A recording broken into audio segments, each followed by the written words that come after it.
ሰላም ጤና ይስጥልኝ ውድ የተማር ቤተሰቦች ስለመጡ እጅግ በጣም ደስ ይለናል። ዛሬም እንደተለመደው በሌላ አዲስ ፕሮግራም ተገናኝተናል። በዛሬው አዲስ ፕሮግራማችን በተለይ ደግሞ ወዲያውኑ ወደ ስራ መግባት የሚችሉበትን አንድ አዲስ ቪዲዮ ይዘን መጥተናል። ይሄ ቪዲዮ የሚያጠነጥነው ወይም የሚያብራራው ስለ ስራ ለመጀመር የሚያስፈልገንን መነሻ ገንዘብ እንዴት እናገኛለን የሚለውን ዝርዝር ሀሳብ ይዞ መጥቷል። ስለመጡ እጅግ በጣም ደስ ይለናል። በዝርዝር ለማስረዳት የምንችለውን ያክል ጥረት እናደርጋለን ማለት ነው። ስለዚህ ወደ ዝርዝር ጉዳያችን ስንገባ እንግዲህ ለመነሻ የሚሆነንን ገንዘብ የተለያዩ አይነት ምንጮች አሉን። እነሱን ዝርዝር ምንጮች ነው ለማስረዳት የምንሞክረው። እነዚህን ዝርዝር ምንጮች ከተረዱ በእርግጠኝነት ስራ ለመጀመር ምንም አይከብዶትም። ከዚህ በፊት የቢዝነስ ክህሎት የንግድ ስራ ክህሎት ስልጠና መስጠት መጀመራችን ይታወቃል። ስለዚህ እሱን ስንሰጥ ደግሞ ከሱ በፊት ደግሞ የለቀቅ ነው የስራ ሀሳብ መምረጥ የሚል ቪዲዮ አለን። የስራ ሀሳብ መምረጥ የሚለውን ቪዲዮ በእርግጠኝነት አይተው ቢመጡ በተለይ አሁን ዛሬ ከምንሰጠው የስልጠና ሀሳብ ወይም ዝርዝር ማብራሪያ ጋር መቀናጀት ይችላል። ስለዚህ እሱን አይተው ቢመጡ እጅግ በጣም ውጤታማ አይነት ግንዛቤ ይዙልናል ብለን እናስባለን። ያው እንደተለመደው የማህበራዊ ሚዲያ በተለይ ዩቲዩብም ሁሉም አይነት የማህበራዊ ሚዲያዎች የሚሰሩት በላይክ ኮሜንትና ሼር መጠን ስለሆነ እንግዲህ ምናልባት ሀሳባችንን ከወደዱት ወይም ደግሞ እርሶ ተምረው ሌላ ሰው ያስተምራል ካሰቡ ሼር በማድረግ በተለያዩ አይነት ማህበራዊ ሚዲያዎች ሼር በማድረግ እንዲሁም ግልጽ ያልሆነለትን ሀሳብ ኮሜንት በማድረግ እንድናሻሽል የሚፈልጉትን ሀሳብ ኮሜንት ላይ ግብአት በመስጠት እንዲሁም ደግሞ ማለት ቪዲዮ ያስደሰቱት መሆኑን ለማረጋገጥ ደግሞ በላይክ እንዲገልጹልን ለማስታወስ እንፈልጋለን። ቀጥታ ወደ ዝርዝር ጉዳያችን የምንገባ ይሆናል ማለት ነው። እንግዲህ ስለ ንግድ ስራ ሀሳብ ስናስብ ወይም ደግሞ ስለ ንግድ ስራ ሀሳብ በተወሰነ መልኩ ማብራሪያ መስጠት ስንፈልግ በዋናነት የትኛውም የንግድ ስራ ሀሳብ አራት መሰረታዊ ግብአቶች አሉት። እንግዲህ አራቱ መሰረታዊ ግብአቶቹን እስካሁን ዳሰናል። እስካሁን ያላሰስነው ብቸኛው ጉዳይ ሰውና ገንዘብ ነበረ። በዛሬው ዝግጅታችን ላይ ገንዘብ እንዴት ይቆጠባል ወይም ደግሞ የስራ መነሻ ገንዘብ እንዴት እናሰባስበዋለን የሚለውን ዝርዝር ጉዳይ ለማስረዳት መጥተናል። እንዲሁም ደግሞ ሰው በተለይ ደግሞ ደንበኛና የሰራተኛ ማለት ሁለቱንም ሊያጠቃልል ስለሚችል ስለ ደንበኛ የሰራነው ቪዲዮ አለ። ስለዚህ እሱን ቢከታተሉ በተወሰነ መልኩ መነሻ ሀሳብ ያገኛሉ። ከዛም ውጪ ገንዘብ ምንድነው፣ ገንዘብ የገንዘብ ሳይንስ እንዴት ይሰራልና ተያያዥ ጉዳዮችን ደግሞ ከዚህ በኋላ ከዚህ ቪዲዮ ጀምሮ በተወሰነ ለማስረዳት እንሞክራለን። በእርግጠኝነት ሙሉ ጊዜዎትን ወይም ሙሉ ትኩረቶትን ሰጥተው ከሰሙን በእርግጠኝነት ግንዛቤዎት እንደሚለወጥ እርግጠኛ እንደሆንን እናስባለን። እንግዲህ ስለ መነሻ ሀሳብ ለማሰባሰብ ስንሞክር እንግዲህ የተለያዩ አይነት አማራጮች ይኖሩናል። እንግዲህ ከተለያዩ አይነት አማራጮች በዋናነት የሚታሰበው ቁጠባ ነው። ቁጠባ ምንድን ነው፣ እንዴት ቁጠባ ምንን ያካትታል፣ ምንን አያካትትም የሚለውን በተወሰነ መልኩ ለማብራራት እንሞክራለን። ከዛ ውጭ ግን ሰፊውን በተለይ ስራ ለመጀመር ስናስብ በእርግጠኝነት ሰፊውን ድርሻ የሚይዘው ብድር ነው። ብድር የአይነት ሊሆን ይችላል፣ የገንዘብ ሊሆን ይችላል። እንዲሁም ብድር በብዛት መደበኛ ከሆኑ ድርጅቶች ከባንክ፣ እንዲሁም ደግሞ መደበኛ ካልሆኑ ድርጅቶች ግለሰቦች ሊገኝ ይችላል። በተለይ ከጓደኛ፣ ከቤተሰብ፣ ከዘመድ ብድር ማግኘት እጅግ በጣም የተለመደና አበረታች የሆነ አይነተኛ መንገድ እንደሆነ እናስባለን።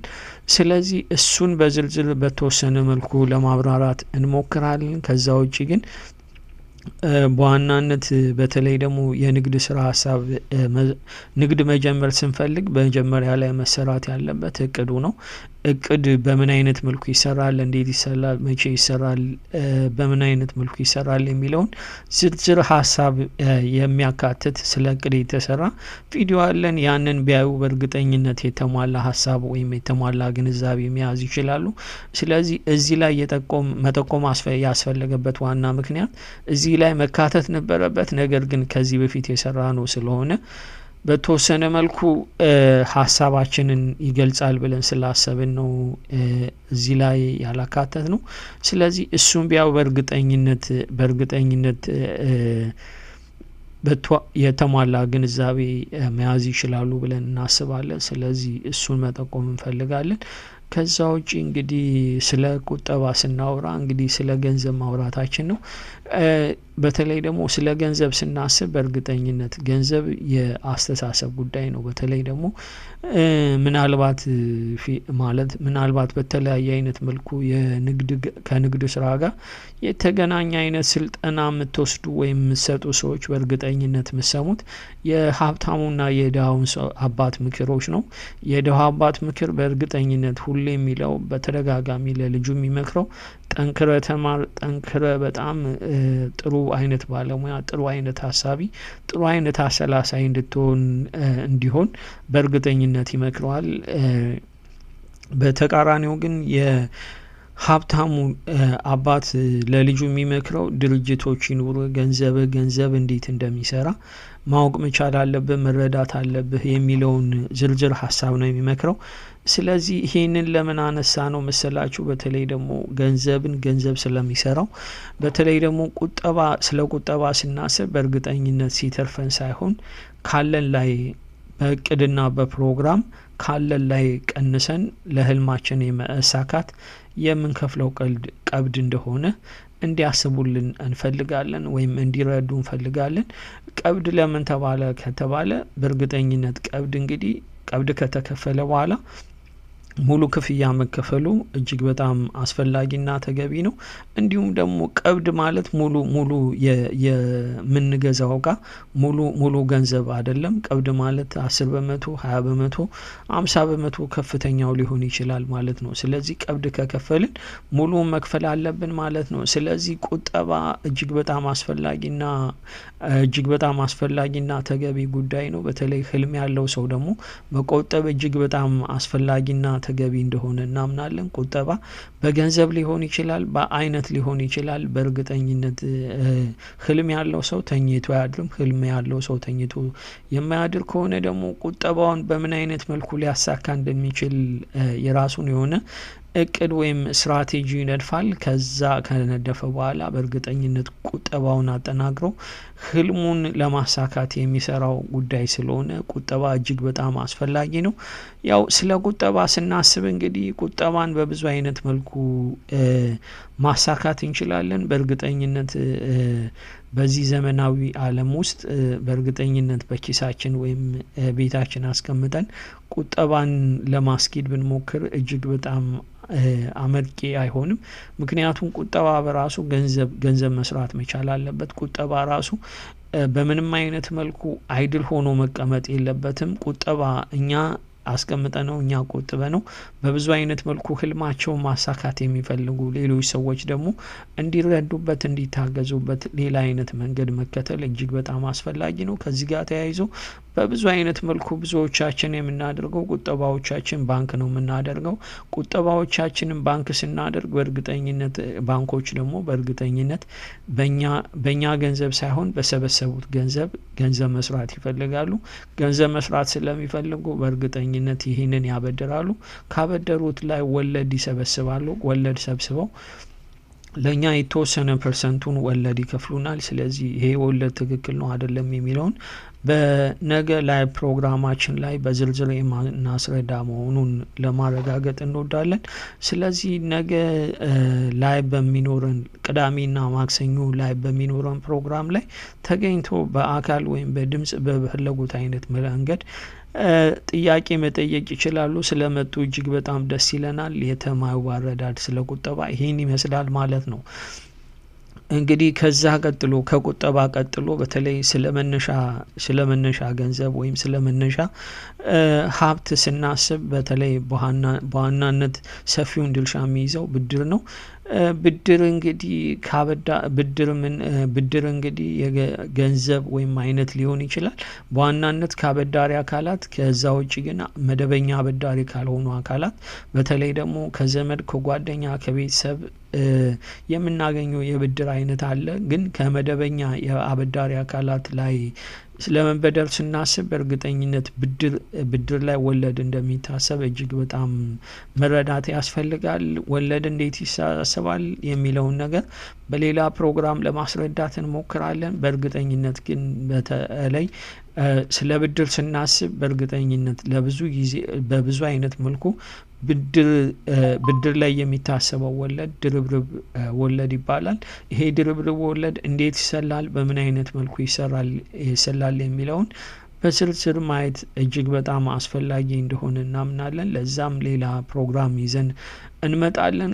እንግዲህ ብድር ብዙ ጊዜ ብዙ ሰው የሚረዳው ብድር እዳ ነው። ብድር እዳ እንደሆነ እናስባለን። ግን የተማሩ አረዳድ ግን ብድር እዳ አይደለም፣ ብድር ድጋፍ ነው። ምክንያቱም በእርግጠኝነት ሰርተን እንድንመልስ ሰርተን እኛ እንድንቀየር ህልማችንን እንድናሳካ የተደረገልን የተሰጠን ገንዘብ በምንም አይነት ወለድ ቢሆን እንደ ድጋፍ ነው መቆጠር ያለበት ብለን እናስባለን። በእርግጠኝነት ስለ ብድር ሲያስቡ በጣም ጨካኝ ማለት የሚችሉትን ያክል ምክንያታዊ ከመደበኛ የኢኮኖሚ ዘርፍ ላይ ከሆነ ብድርን መፍራት የለበትም። ብድር ህልማችንን ለማሳካት አይነተኛ ምክንያት ነው። በተለይ ደግሞ የዓለማችን ኢኮኖሚ በብዛት ከብድር ጋር የተያያዘ እንደሆነ እናምናለን ወይም እናውቃለን። ስለዚህ ሀገራት ይበደራሉ፣ ግለሰቦች ይበደራሉ፣ ድርጅቶች ይበደራሉ። ይሄ መደበኛ አይነት ህይወት ነው። ግን ተበድረን ግን መብላት እጅግ በጣም አሳፋሪ ነው። ተበድረን ከበላ ነው በእርግጠኝነት ለመመለሳችን እርግጠኛ አይደለንም። ተበድረን ከሰራንበት በእርግጠኝነት ነገ 3-4 እጥፍ ሆኖ እኛም ከሰራ ነው ላይ አስቀንሰን የራሳችንን ጥሪት ቀንሰን ብድራችንን መክፈል ምንችል መሆኑን ማረጋገጫ ልንሰጡት እንፈልጋለን። ስለዚህ እሱን እንዲረዱን እንፈልጋለን። ተማው ቤት ታታሪ ሰራተኞች የታታሪ ሰራተኞች እውነተኛ አጋር ነው። ተማው ቤት ጠንካራ ሰዎች ታሪካቸው ይዘከራል። ተማው ቤት ሁሌም ብርቱ ጠንካራ ሰዎች ለራሳቸው የህይወት መቃናት ብቻ ሳይሆን ስለ ሀገር ኢኮኖሚ የሚጨነቁ እንዲሁም ደግሞ ለብዙ ሰዎች የስራ እድል በመፍጠር ላይ የተጠመዱ ጠንካራ ሰዎች ከየትኛውም የሀገራችን ጥግ ፈልፍለን ታሪካቸውን ሰንደን ወይም ታሪካቸውን ለማስረዳት እንሞክራለን። ምክንያቱም ብዙ ወጣቶችን ብዙ ሰዎችን ያስተምራል ብለን የምናስብ ነው። ስለዚህ ስለመጡ ስለሚረዱን እጅግ በጣም እናመሰግናለን። ሰብስክራይብ በማድረግ ቤተሰብ አጋር እንዲሆኑን እንፈልጋለን። በእርግጠኝነት ለብዙ ሰዎች ያስፈልጋል ብለን ስለምናስብ ሼር በማድረግ ዝግጅታችን ለብዙ ሰው ተደራሽ እንዲሆን እንዲያስችሉን ወይም እንዲያግዙን ስንል እንማጸናለን። ስለመጡ እጅግ በጣም እናመሰግናለን። መልካም ጊዜ በማለት እንሰናበቶታለን።